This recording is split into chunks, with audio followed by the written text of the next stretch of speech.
Good morning. All right, so a little bit more downside pressure yesterday. Stabilization here. It went a little lower overnight. We first time in a while got some improvement in sentiment, where the line here has come down. I mean, historically, I've mentioned this over the last few days. Historically, this is an extreme bearish level getting up here, and it's just stayed up here for a while. So as the market's corrected a bit, this is where we got the sell signal where they both agreed. Market's been correcting a bit, and this has improved. Breadth, interestingly, and I'm not sure how to take this as being bullish or bearish, but breadth was pretty darn neutral in a day that things were down. So on the surface, that would seem to be bullish. It could also be because, a lot of the downside is in tech. And while the S&Ps came down a good amount, the real damage is being done on the Nasdaq and the Nasdaq 100. In any event, we look at breadth and sentiment in a vacuum, so to speak. All we're looking for is for them to agree either bullishly or bearishly, and they don't yet. So ideally, prices will come down lower, and this will correct further than what it has been for a while.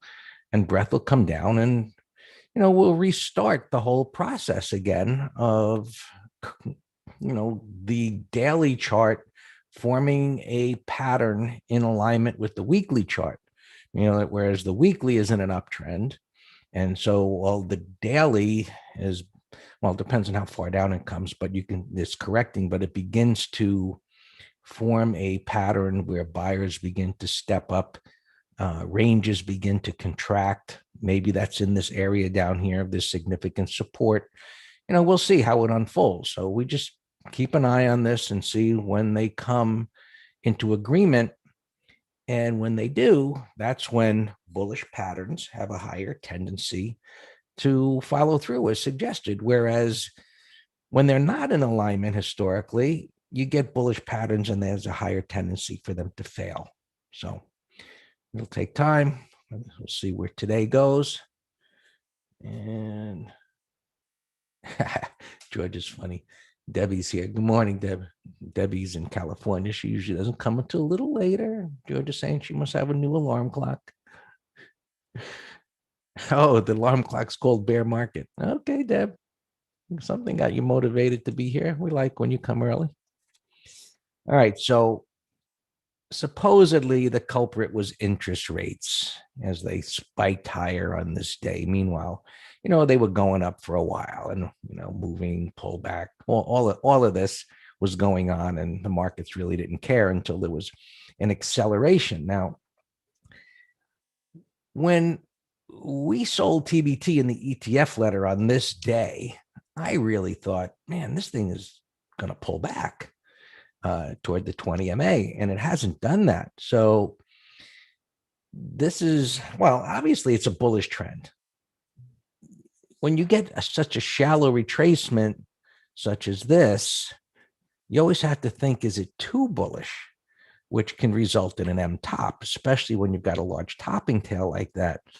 On the other hand, if this market is really going to get a real scare, and this pushes above here, which you should have an alarm on this, whether you're using the 10-year or you're using TBT, you should have an alarm on this to see if it starts spiking higher, because it give you a heads up that maybe the market's going to come in again a little quickly. So the resistance area is up here just below 2%. And, as we look to the left for where is a destination point, theoretically, that's the destination. Now it's created a pivot high here, which is made new resistance, right? New price resistance level here. And so whether that stops it, we don't know. But this is that significant resistance area. You see the void that was created at the bottom. And, theoretically, if it does spike up there, probably that could coincide with a market spike to the downside and, buyers throwing in the towel, a climactic move, internals lining up. Interest rates aren't going to go much higher than that. In the short term, I don't believe. And then, we start the new buying cycle again. Yeah. Superimpose SPX or VIX on a long-term chart. We could do that to make it interesting.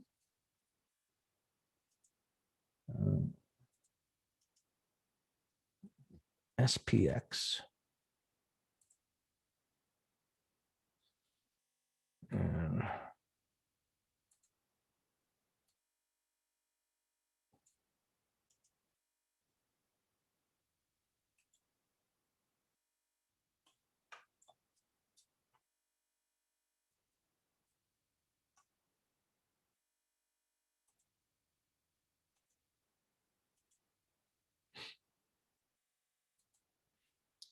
Okay.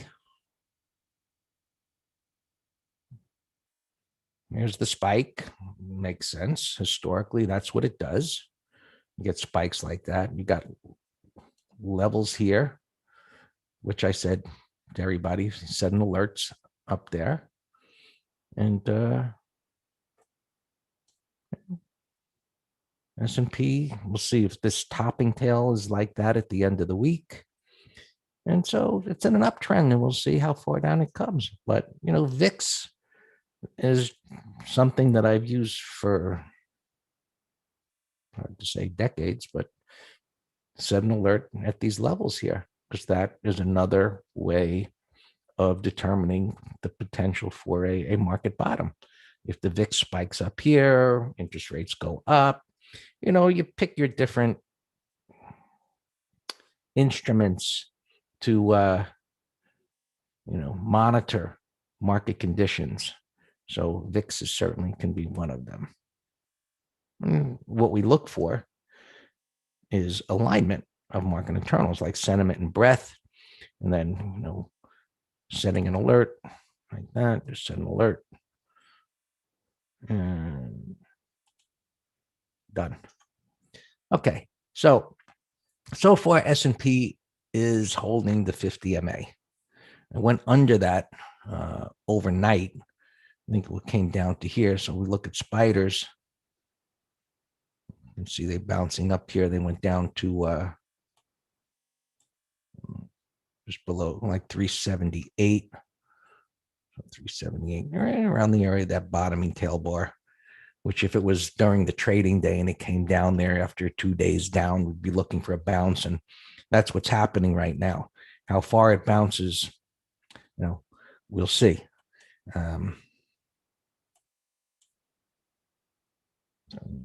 Prior low, look to the left. Now, now we go back to our factory work, of course. Oh, shoot, I just crashed. E-signal. It does that sometimes when I move a line and then kind of mess up moving it. Hold on.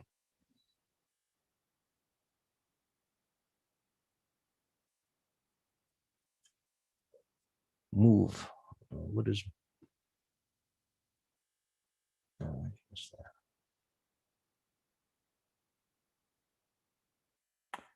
Come on, E-signal. Gave it a little bit of a heart attack.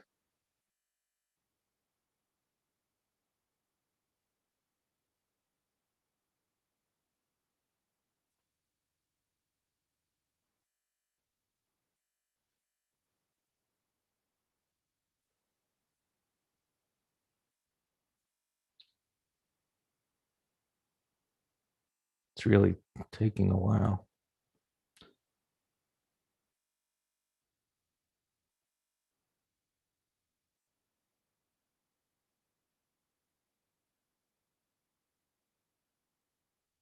There we go. Okay. So, I don't know why I brought this up. Anyway, earlier in the week, we talked about the this head and shoulders top that was forming or in development of forming. And yesterday it broke down through it with a wide range bar, no less. So implications of that is that it's going lower. Now, wide range bars are a momentum move in a smaller time frame. Here it is, which creates a price void. Now, how far does it retrace into that? So we just, eyeball 50% area. Looks like it came up to 309, 310. No big deal, right? So far. After coming down to 306 area last night, if this was gapping down this morning and it was down there, which is right in the area of these pivots, we'd be looking to buy it on a short-term basis. It happened overnight. It's bounced around. We'll see where this goes. As long as it stays here, and if it doesn't get much higher than this 310 area today, well, certainly reinforces the wide range bar and the break, and to get a 1, 2, 3 type of continuation pattern lower. It's right on the rising 20, which is the same as the 100 MA on the daily time frame. And there isn't much to stop it from going down. I mean, we do have some of these pivots here, and you can see when it advances like that, it's more difficult to determine where it actually might stop. But I think 300 is a good number to consider. And one of the ways of a little more esoteric. Why did that stop? Jeez, I'm really messing up here this morning.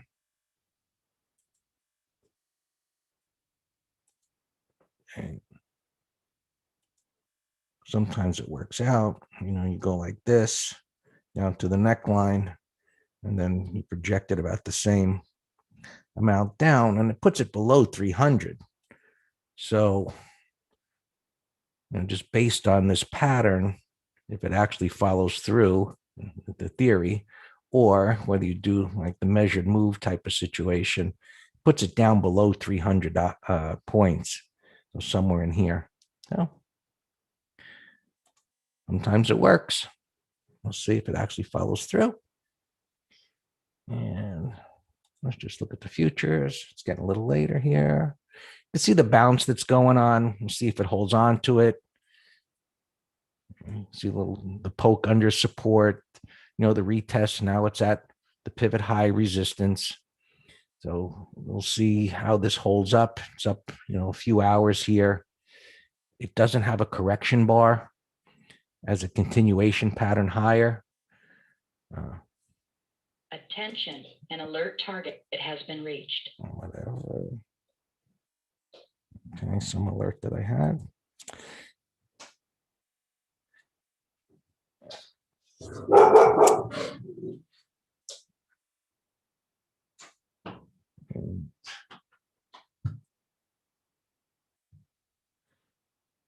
Here we have coming down to that pivot. It's probably going to go nowhere today, I'm thinking.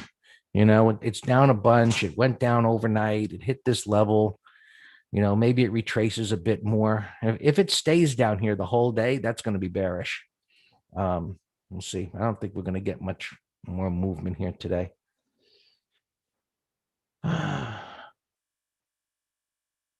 What is SPX looking weak for tomorrow? How about a call spread for tomorrow? John, anytime you mention credit spread, what strikes? If you told me the strikes, if I went to SPX and you told me, hey, would I do a call spread at 39.20? I'd say yes. And the next question would be, is there any premium there? I mean, 39, 35, it's a no-brainer. If there's juice there, it's not going up there by Friday. I mean, I know that sounds, like an absolute, mortgage the house on it, but that would be so incredible. I mean, this market's been kind of incredible. That movement in the Dow was pretty crazy, but 39.35. No way. No way. Okay, let's continue. Yeah. All right. Here's the Dow. It's still up a little bit. It's crazy, correction bar, wide range bar, breakout, breakdown, up, down. It's just a schizo. It's crazy. This is holding up okay. More, we kind of referred to this as a Christmas tree pattern, green, red, green, red, green, red, but holding support. So wild, whippy range expansion bars, but running in place. Bonds spiking down to that level. We've looked at it a gazillion times, which would coincide probably in about with the 10-year going up to 2%. So, this is stabilizing here. And I would suggest having a little chartered alert on TBT or TNX to see if it actually takes off. Put spread IWM 212.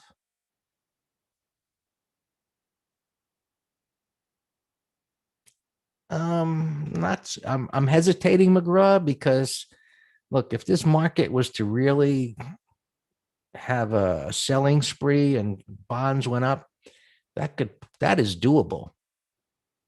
But I would wait a little while and this afternoon and see what. It's a trade.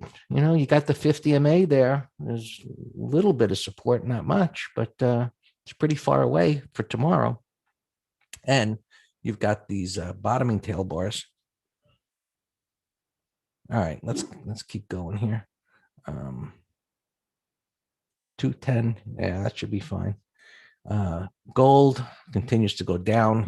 I think it will until it gets down at this level. And silver, right, just weak. That's messy. And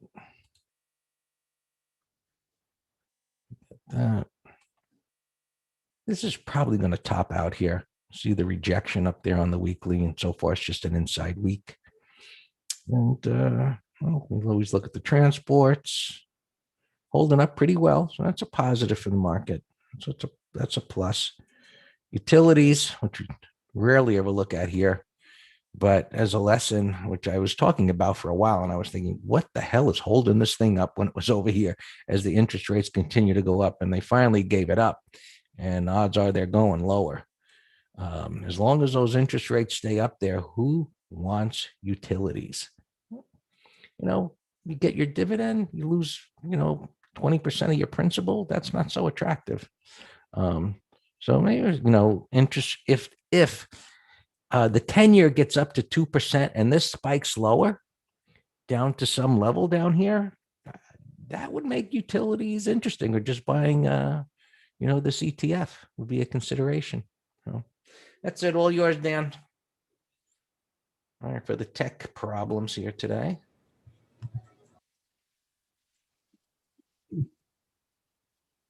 All right, good morning. Our opens are fine. This AEO, I sent a telegram, and shoot, they keep going, but when I posted it in Telegram, it was like right here, 2660, right over this red bar. And that would be a beautiful gapper, but now, the more it goes, the reward to risk gets less.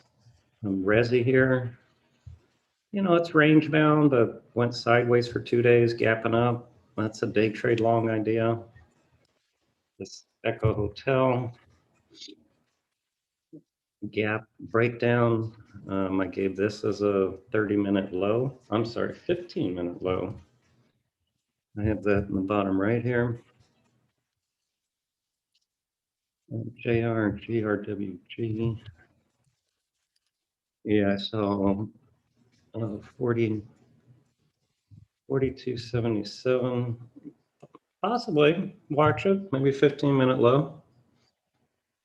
Yeah, I remember looking at the. So possibly. Sand W. I don't know what this is. Never heard of it, but had a nice close. You know, I'm starting to put together an MT live for next week on the turn, and there's a turn right at the 50, even though it overshot this prior low. But that's for the gap's too big, but it looks higher. RCL, they're too extended. I mean, your entry was down here, and now it's up a little bit, but you know, look at the 15-minute chart. It's just range down here. So I have no interest in that one. Thomas Pfizer. 34.28. So it would be you know, it's I call it a something something bar. You finally got a big green bar and a downtrend, but it's still in a downtrend. So for me, it would only be a day trade, maybe 15, 30-minute high. This GLPG, it looks like an ADR, which is foreign. A gap into the top of the range here with a price void, 30-minute high. NWK gapping down from this topping pattern. I was looking at this for a call spread, but it would be over earnings. Fee 30. Yeah, there you go. Yeah, that's a beautiful gap trade with bottoming tails. It looks beautiful. All right, I'm going to kick out AEO, put unfee here, and put AEO on my other screen.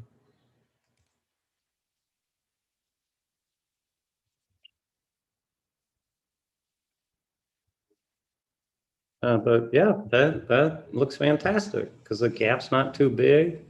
You got two bottoming tails. You got flat 20. I like it a lot. That's the best looking one I've seen.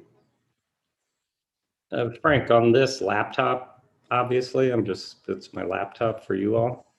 But I have a 6-screen setup that Greg bought me, 24-inch screens.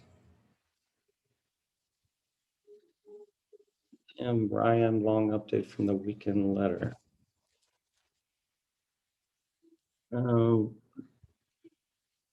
Ryan, I don't see that in the open positions. I think, you know what? The deeper, yeah, we did buy it. We did buy a 5-minute high, and the deep retracement stopped us out break even. Yeah, you're right. They are 27. My bad. Yeah, I don't know. They're huge over there. But if you're still in, Ryan, stop yesterday's low. Amazon, I don't know what you want to do with it, but it's bearish and looks lower. I mentioned it's a big old popping pattern on the monthly, and it's in a downtrend on the daily and lower low on the weekly. So I would only be looking, unless it's a day trade, I would only be looking to short that. F-cell, no pattern, you know, range bound, gap, and there's, I don't know what to do with that. Best thing I've seen so far, it's this unfee. Kroger earnings. Remember we were looking at buying this back in here, and I said I just had the feeling it would be dead money just because it's in a coma, and like that chart's telling me there's just no interest. And earnings, maybe something will get going. 312, bullish gap here. AESE. I don't know. That's pretty whippy. NWK, we talked about that. Topping, gapping down. So 30-minute low short, I like. Sedger getting killed here. Wow. Sedger. Wow. But you know what? I mean, there's really no trade here. I prefer climactics that are fluid sell-offs. But if it 30-minute high, 30-minute high around the 200 in support might stabilize. I'll put that in a window. And you know, I have absolutely no idea where buyers want to step up. And we don't have to. Let the charts answer it for us. Why have to guess? Next, third, wow, that's another ugly gap. Percentage-wise, look, it's off my chart. That's when you know it's big, when you have to, that is ugly. Now, see, that's a big gap, but I don't have the same mindset of that maybe bouncing at the 200. That's ugly. Splunk 150. All right, so it's a bullish gap. It's still range bound, but 30-minute high. If it can get through this, it has a price void, so that's worth watching. 220. Yeah, but see, that one at least has some support. So that one, and Okta, I think, is more of a favorite than Yext. So we can watch 5-minute, I mean 30-minute high. Yeah, SKT's on my list over here. You know, big gap, nothing to do with it here. All right, so this Unfi.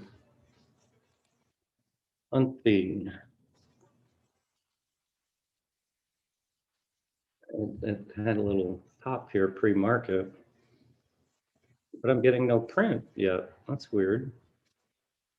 No print after the market opens, but it's sitting over there. Rimney is bullish. You know, it's already up 5 bars, but it's bullish. Well, Steve, and just I would say sit back at least 5-10 minutes and let things settle. Yeah, I got a couple of alarms going off here.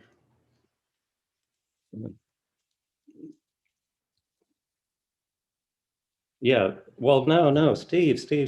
We never say we do not encourage GTC stops. You have to put them in manually each day to assess gaps. So I'm going to give a global text right now.